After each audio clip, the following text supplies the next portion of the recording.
মাধুরী lake থেকে আবার রওনা দিলাম লুংরোলা পাসের পথে।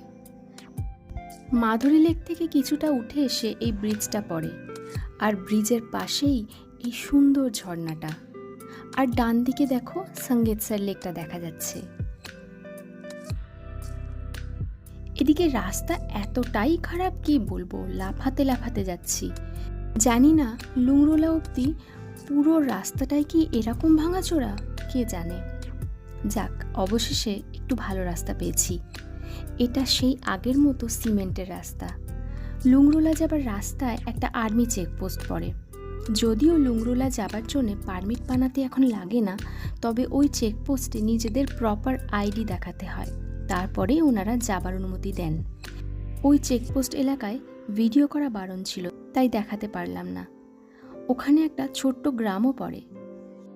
পাইন গাছে সাজানো রাস্তা, পুরোটাই এখন আমাদের চড়াই করতে হবে। লুংরোলা পাসের হাইট হচ্ছে 14,266 ফিট। পথের সৌন্দর্য দেখে কোনো চেনা রাস্তার কথা মনে পড়ছে কি?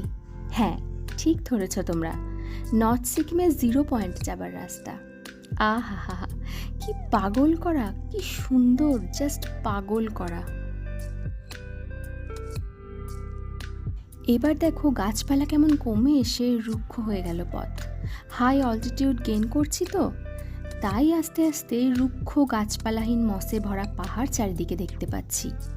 সামনের পাহাড়ের কালারটা দেখো একবার, যেন প্যাস্টেল শেডের রং করেছে নিঃস্বর পাহাড়গুলোকে। আর কদিন পর থেকে বরফে ঢেকে যাবে এগুলো সব, তখন আর এত রঙের পাহাড় দেখতে পাওয়া যাবে না।